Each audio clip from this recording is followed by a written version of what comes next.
You know that feeling, right? You are on the highway, maybe running a little late, and you just happen to glance down at the dashboard. Oh, yeah, the dreaded red battery icon. Exactly. The battery icon is blinking red. You've got, I don't know, maybe 5 miles of range left, and the map shows absolutely no charging station in sight anywhere. Right. I mean, it is the modern equivalent of driving on fumes, Mm. but with the added stress that you can't just, walk to the nearest gas station with a red plastic jerry can. It is so universally frustrating. But what if, instead of you desperately hunting for a plug, the charging station could actually just come to you?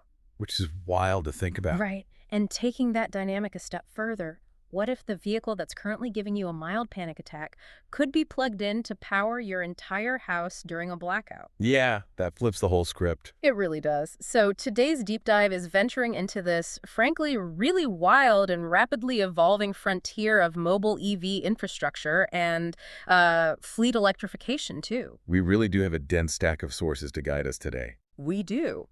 We are starting with an eye-opening Department of Energy report on bidirectional charging and a really comprehensive white paper from CalSTART. Yeah, that CalSTART paper really breaks down the financial engineering behind commercial fleet electrification. Exactly. Plus, we have field updates from mobile charging innovators like B2G EV and Exos trucks.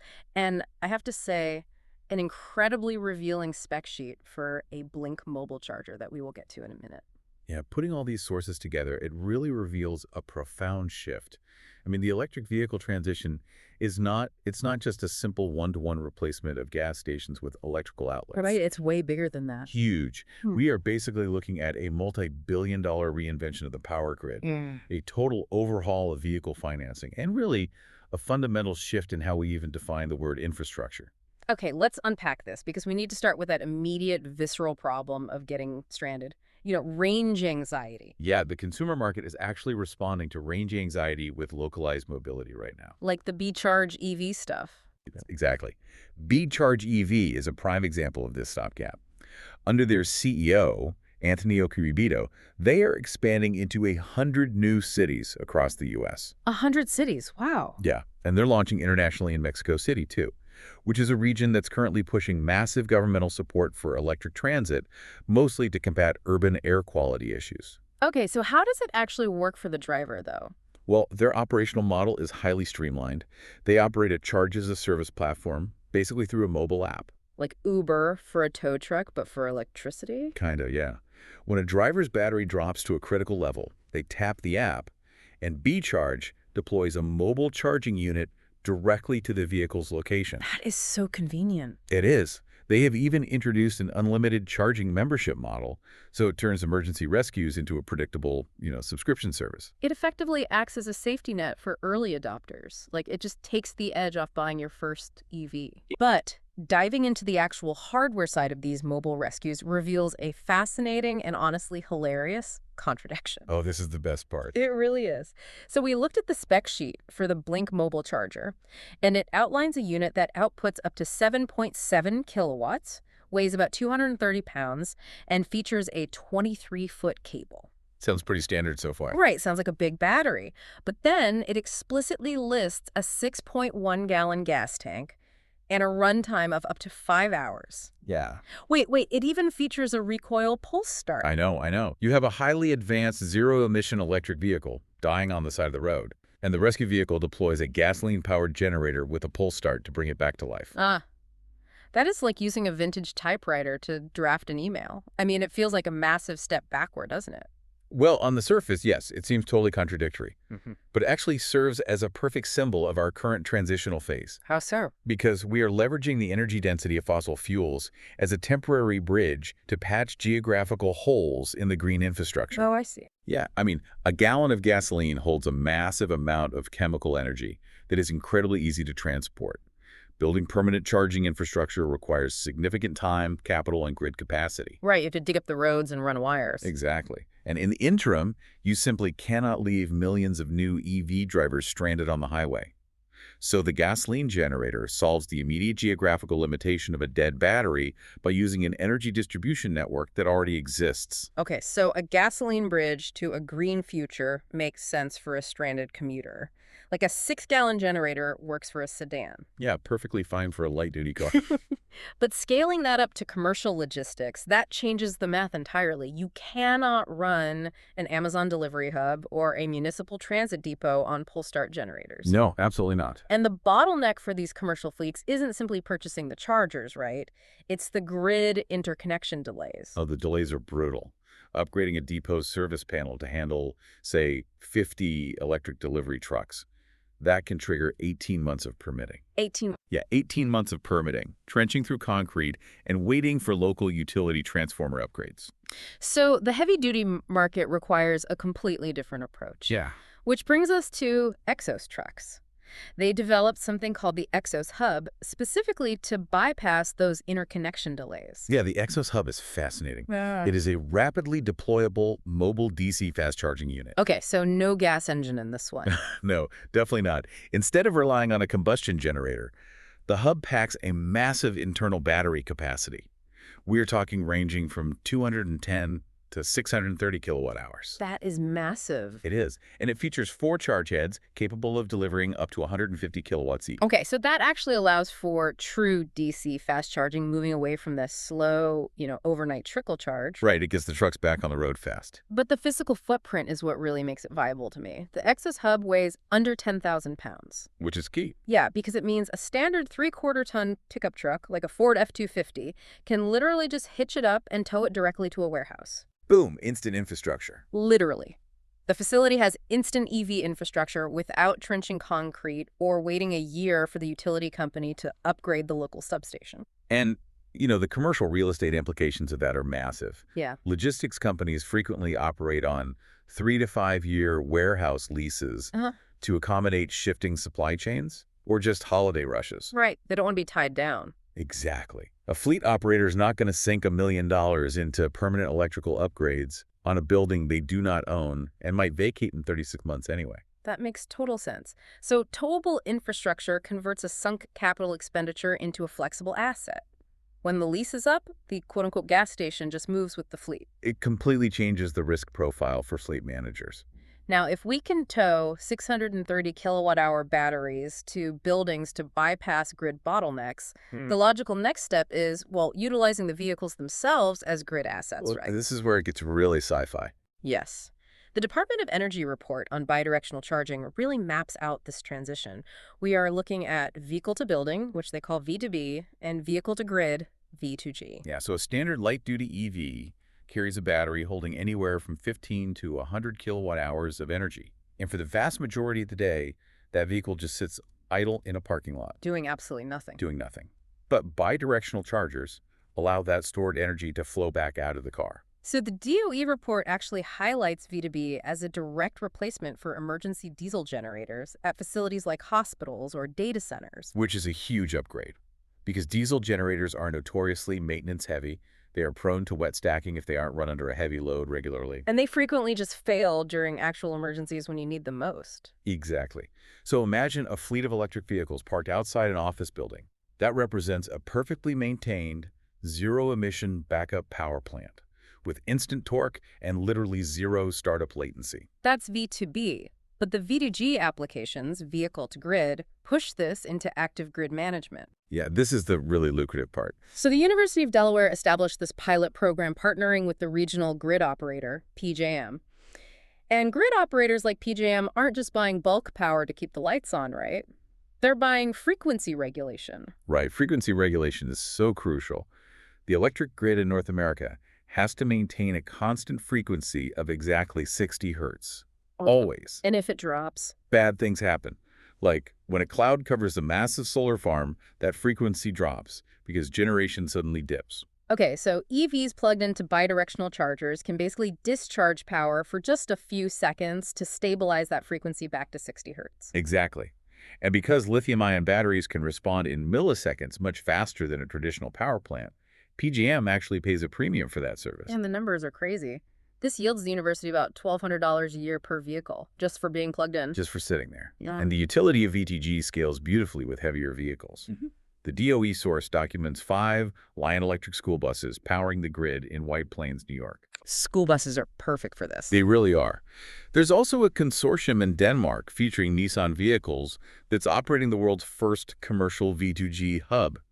But going back to the school buses, they represent the absolute ideal asset class for this technology. Why is that? Because of their schedules? Yes, they have massive battery capacities, highly predictable daily routes, and they sit completely idle during the summer months. Which aligns perfectly with the absolute highest peak demand periods on the electrical grid. You know, when everyone turns on their air conditioning in July. Exactly.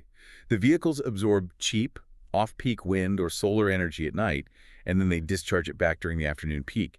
It effectively prevents brownouts. It's brilliant. So the operational savings and the grid revenue are clear. Oh. But let's be real, commercial fleets are not transitioning overnight. No, they definitely aren't. The CalSTART white paper explores the financial friction that's really holding the market back right now. Their data projects that by 2025, medium-duty EVs will achieve total cost of ownership parity with diesel vehicles, dropping to about 45 cents per mile. Yeah, the operational mathematics strongly favor electrification.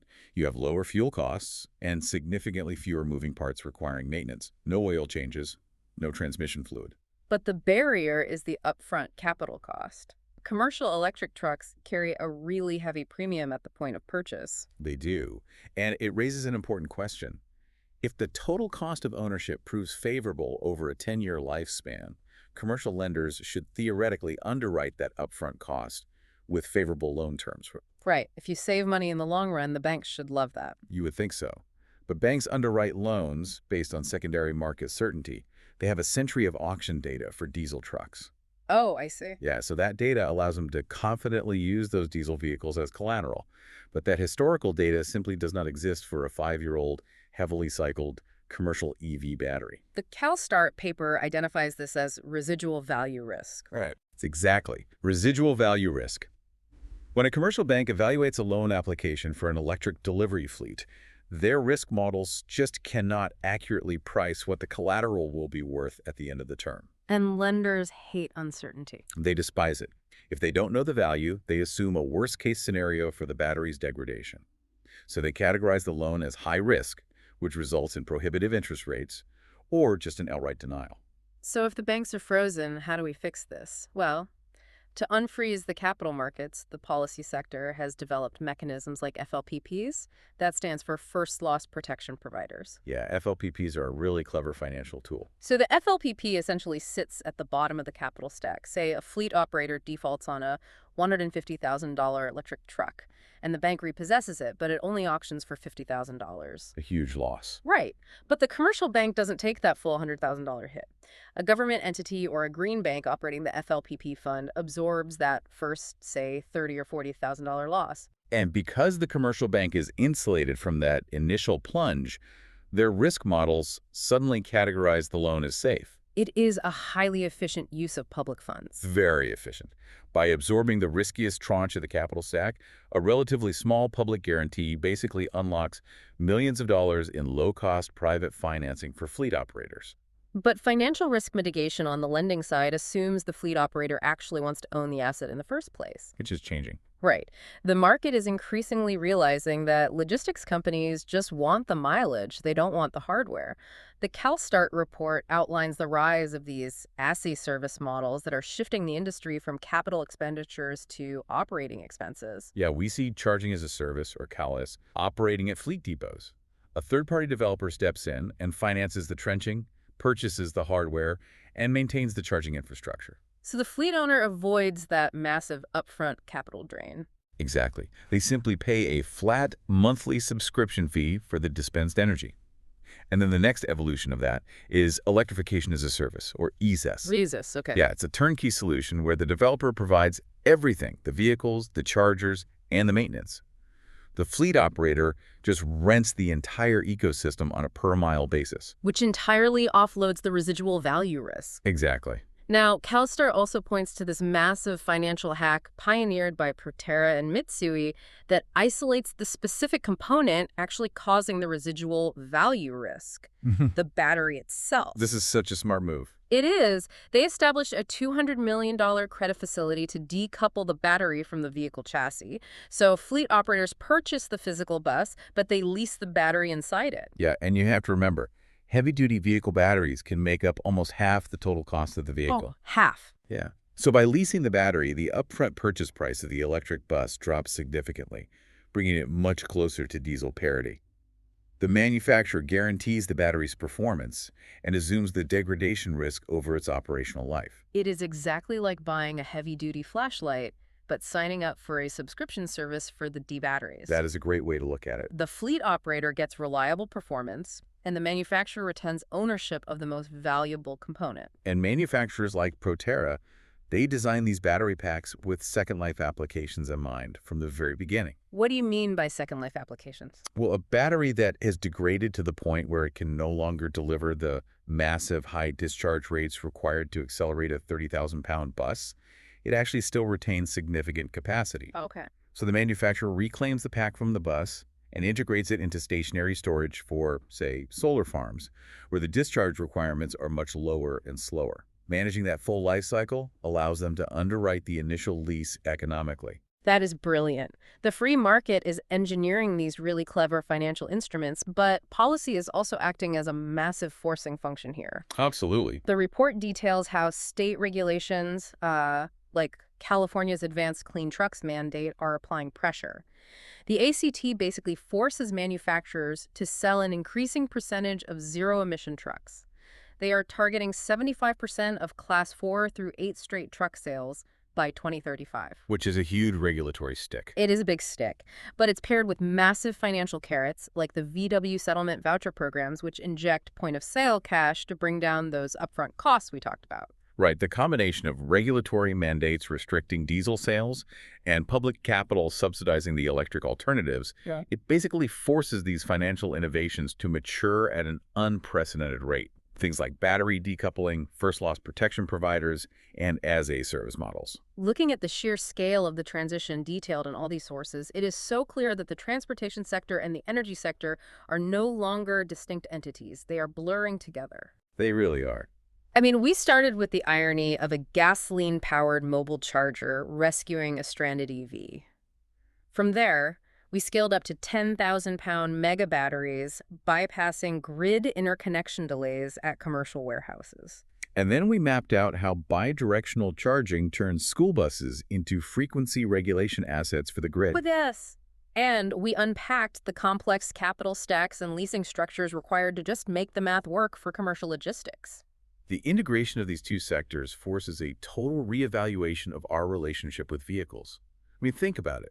If a vehicle's battery is decoupled and leased, and the vehicle itself serves as a mobile node capable of soaking up excess renewable energy and discharging it back to stabilize the grid, the very definition of ownership blurs. It really does. In a decade, a vehicle may function primarily as a piece of energy infrastructure that just happens to provide physical transportation. Exactly. If your leased grid node is actively participating in frequency regulation markets while it's just parked in your driveway, your local power company might actually owe you money at the end of the month.